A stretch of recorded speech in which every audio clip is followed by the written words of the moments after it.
दिनैनि बे बिटिआर हालामनि बा दुलाराय आसामनि जोंनि जा बर' खौरांगिरि नोंथांखौ दिनैनि बे हाबाफारियाव मोननानै खोब गोजोननाय मोनदों आरो दिनैनि बे हाबाफारिनि गेजेरजों दिनै बिपिएफआ कख्लाबारि उफेरा बिसायख'थिखौ लानानै समाजनि गेजेरावहाय नंखाय बाथ्रा बुंनानै जागोनो गोथो खालामनो नागिरदों बा बर' हारिखौ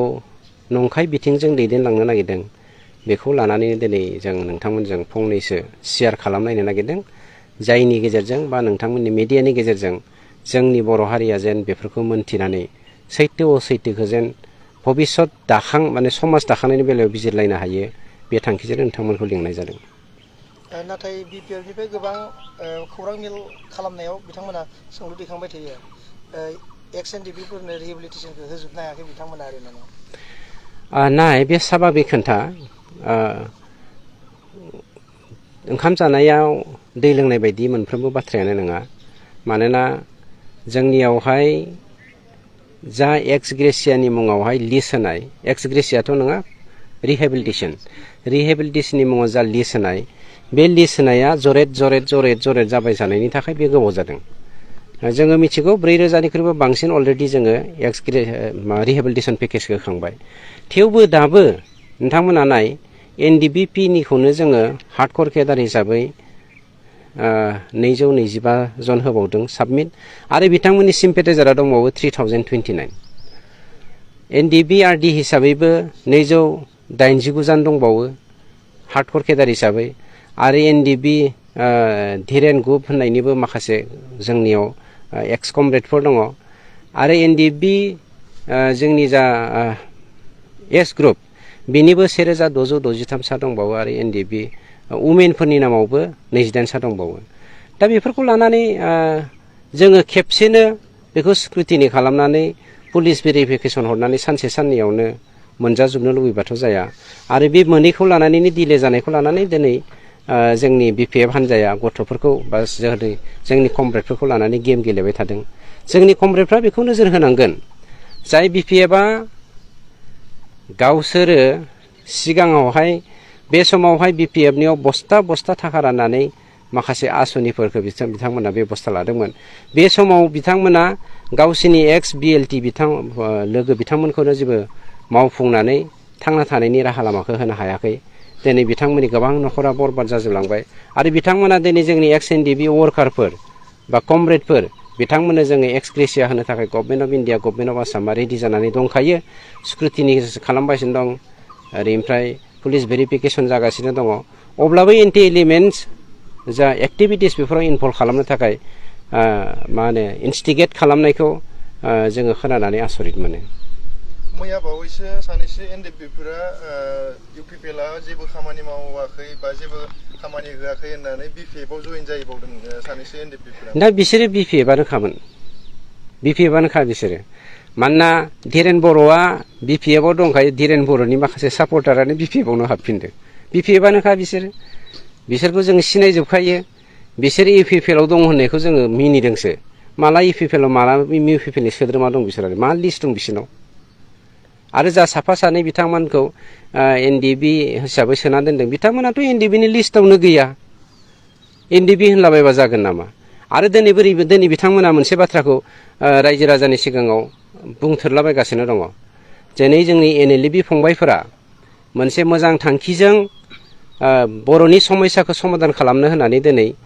पिस टकआव ओंखारबोदों आरो बिथांमोननि मुं लानानैनो नोंथांमोना इउपिपिएलनिफ्राय फैयोब्ला एनएलएबिनि सोद्रोमा खालामगोन आरो एनएलएबिनि साफ्रोमबो सोद्रोमानो जोङो 7 लाख खरै होगोन होननानै बिपिएफआ स्प्रेड खालामगासिनो दङ। बेफोरलाय मा राव जाखो जेराव गभर्नमेन्ट अफ इन्डियाया एक्स ग्रेसिया रिहेबिलिटेसन पेकेजखौ मोनफ्रोमबो रिभलुसनारि अर्गानाइजेसननो 4 लाखनि बारा होआखै बिपिएफआ एनएलएबिनि फंबायमोननो बिथांमोनाव हाबोब्ला जोंनि गथ'फोरखौ 7 लाख होगोन होननानै प्रसार खालामलाबायनायाथ' बे समाजावहाय गुबुंले आबहावा सोरजिनो नागिरनायनि अनगा मा थानो हागौ। मैया मोनसे खौरांगिरि खालामदों पिटिसिआ बिथांमोना बड'लेण्ड नांगौ होननानै बिथांमोना बड'लेण्ड डिमान्ड खालामफिनगोन होननानै बिथांमोना प्रेसमिट खालामबाय थादोंमोन बावैसो सिगां नाथाय मैया बिथांमोना BPF खौ कख्लाबारियाव सापर्ट होगोन होननानै बुंदों मा फोरमायगोन मा पिटिसिलै PTC मोनसे आफाद गोदानै जोनोम होनाय बै आगोलनि पिटिसि नामा बेखौनो दाफामफिनदों बिथांमोना अके खोब मोजां आंनिफ्राय बिथांमोननिसिम बेस्ट लाक हरदों खिन्थु मोनसे बाथ्राखौसो आङो आसरित नांदों जेब्ला जोङो बड'लेण्ड बिबाय थादोंमोन बिथांमोना बहा दङमोन जेब्ला जोङो हाजार हाजार मानसिया मुंख्लं जादोंमोन बिथांमोना बिथांमोननि फिसाफोरखौ मानो हराखैमोन NDB आव BLT आव मानो सोआखैमोन NDB आव मानो सोआखैमोन बबेनि बर'नि हिर' जाफैलायखै बिथांमोना दिनै रिभलुसननि बाथ्रा बुंनो बड'लेण्ड मुभमेन्टनि बाथ्रा बुंनो बिथांमोननि साबैसे केडारा बेसेबां एबसुजों सोमोन्दो दंमोन बड'लेण्ड मुभमेन्टआव बिथांमोननि डेटाखौ नोंथांमोना बिना लाबानो जाबाय आरो बेवहाय नुनो हागोन बिथांमोना सेल्फिस हारिनि थै सोबग्रा माफा माने थेमासो जायनि जाहोनाव बर' हारियाव गुबुंले खालामनानै बर'नि खर'आव थानानै बिथांमोना जोंखौ नंखाय लामाजों दैदेननो नागिरदों आरो दिनै प्रमिला रानी ब्रह्मआ गामि गामि हाबदों कख्लाबारि रायजो राजाफोरनि सिगाङाव बिथाङा बुंदों जोंनि शंकर बसुमतारी बिथाङानो देरहागोन होननानै रायजोफोरनि सिगाङाव फोरमायबाय दं आं दहायनो बुंखाबाय आसामिस मिडिया बिथांमोननिसिम जोंनि शंकर बसुमतारी बिथाङा फैसा गारिया मोजांसै प्रमिलाया कोटि थाखा दंखायो प्रमिला देरहासारा हाजार हाजार हेक्टर बिगानि साहा बागान दङ शंकर बसुमतारीया मा दङ दिनै बिटिआरनि 10,000 हेक्टर हाखौ बिथांमोना दखल खालामनानै साहा बागान गायदों बहाबा मा होनो राबार बागान गायदों बेफोरनि थाइसे थाखा रेभिनिउ दिनै जोंनि बिटिआर सरकारनो होआखै आरो बिथांमोना कोटि रां दंखायो जेराव आरो बे थाखानायावबो बिथांमोना दंखायोखाय जोंनि मा होनदोंमोनलाय शंकर बसुमतारी बिथांखौ दिनै लब देखायनानै बिथांनि जा गरसे गरनै गावनि जिमायनाय थाखा दङ न'खरखौ डिस्ट्रय खालामनो थाखायसो BPF आव बिथांखौ टिकेट होदों आंथ' खावलायो जा एसे थाखा दं बेखौ दागारसै प्रमिलाहा गावनि साहा बागाननि फैसाखौ होफैथों होमबा नोंथाङा थाखाखौ गारबानो जाबाय जाय बिथांमोना दिनै कोटि थाखा दं जाय बिथांमोननिफ्राय थाखाखौ लानानै नोंथाङा गेले आरो देराखायालै भाइ आंथ' बुंखायो आरो मोनसे बाथ्राखौ बुंनो नागिरदों आं जाय प्रमिलाया जाय मैया सोरमोनलाय स्टेटमेन्ट होग्राया देरहासार बसुमतारीया आरो जोंनि एक्स मिनिस्टार अदालगुरि नामा रिहन दैमारि बिथांमोना जे बर'नि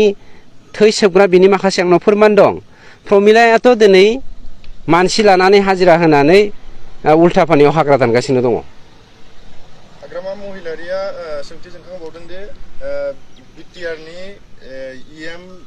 MCLA फोरखौ गुवाहाटीनि माबायाव थानसालियाव समायखिरा लानायनि बाथ्रा बुंदों नोंथाङा दासो सैथो बाथ्राया ओंखारसिगोन आसल बाथ्राया जोंनि बर'नि सानसुमै मेलेमजिबिफोरा जोंनि बर'नि अनसुलि बिमाफोर बिफाफोर साफ्रोमबो लेखा गोरों गियानि सुबुंफोरा दिनै बर' समाजनि गेजेरावहाय गोजोनजों लोगोसे खौसेथिखौ लुबैदों दुलाराय बर' फरायसा आफादजों लोगोसे जोंनि बर' साहित्य सभाजों लोगोसे गुबुन आफादफोर बिसोरबो बर'नि खौसेथिखौ लुबैयो आरो बर'नि थामोनथाखौ नोजोर बोनानै बे ग्लबेल मुलुगाव मोनसे फिसा हारिया जेरै ना बारलिया ना फिसाखौ मन'नानै फोजोबो फिसा हारिखौ ग्लबेल मुलुगावहाय गिदिर हारिया जे मन'नो थांगासिनो दङ बेखौ दिनै नुनानै बर' रायजो राजाया खौसेथिनि बाथ्राखौ बुंगासिनो दङ आरो माखासे बेलायाव बर' हारिनि थैनाय थांनायनि बाथ्राखौ लानानै जोङो स्पष्ट बुंगोन पलिटिक्सआ देरसिन नङा आरो जिकुनु कारनाव जोङो पलिटिकेलि एवनाय जानोबो राजि जानाय दङ खिन्थु गावनि निहाथ पलिटिकेल सार्थनि थाखाय खौसेथिनि मिजिं खालामग्रा दुलाराय बर' माहारिनि जौगानायखौ लुबैग्रा जोंनि समाजा गाख'जानाय सोबख'जानाय नासयजानायनिफ्राय गादबजानायनिफ्राय रैखाथि मोननो मिजिं खालामग्रा साफ्रोमबो रायजो राजाया जेखौ लुबैदों बेखौ मावनो थांनायखौ जुदि बिथाङा बर' समाजखौ बर' हारिखौ बर' बिमाखौ बर' थुनलाइखौ बर' रावखौ बर'नि आसार खान्थिखौ धोरोम खान्थिखौ जुदि फाननो थाङोब्ला हाग्रामा महिलारि बायदिया माबायदि पलिटिसियान जागोन नोंथांमोनानो नायदो जायनि जाहोनाव बियो मा होनोमोन मोनसे आसामिस सोदोब बाहायोमोन गावलायनो माने मा होनोमोनलाय बेखौ सुबिदा बायदि थैसोबग्रा लेवार सुबिदा बायदि मोनबाय बियो नोंखौ गोदनायावबो अरगोन थैसोबगोन मेगनावबो अरगोन थैसोबगोन हारि जोबलांदों ना मा जोबलांदों बेखौ मिथिया खौसेथिनि बेरेखा मावग्राया हाग्रामायानो दिनै बर' रायजो राजाया नोंथांमोननि बे स्टेटमेन्टनि गेजेरजों मोननो हासिगोन मैया बियो माबायदि स्टेटमेन्ट होदों दिनै बियो माबायदि स्टेटमेन्ट रायजो राजानिफ्राय मोननो हागोन हाग्रामा महिलारि बिथांखौ गोबां करापसन दं होननानै बुंबाय थादों हेट प्रुफ दङब्रा जोंनाव मा एक्सन लागोन होननानै प्रुफ दङ जोंनाव प्रुफ दङ 3000 crore बिथाङा दिनै जाख्ल'दों आरो बेखौ जोङो निट एन्ड क्लिन प्रुफ नागिरनानै निपखौनो जोङो एसेसमेन्ट खालामनो थाखाय दायित्व होनाय जादों as assessment is going on wait and see जों मा मावनो हाया मा मावनो हायो बे बाराव निमाहा होला जों हाग्रामाखौ दाखालि बियो एबिएमसुनि आफादगिरिखौ गावथारनायनि मुङाव मोनसे केसाव सरजाबदोंमोन इउपिपिएलआ बासायदोंमोन बेखौ जेल जानायनिफ्राय प्रमद बर' बिथाङा बासायदोंमोन जेल जानायनिफ्राय बर' हारिनि सासे फिसा बिबो मोजांबाबो गाज्रिबाबो बर'नि सासे दैदेनगिरिमोन होननानै जों बिथांखौ बासायदोंमोन बे खेबाव जों हाग्रामाखौ बासाया दिनै नोंथांमोननि सिगाङाव आं बर' रायजो राजानिसिम बे मेसेजखौ हरनाय जाबाय थेंक इउ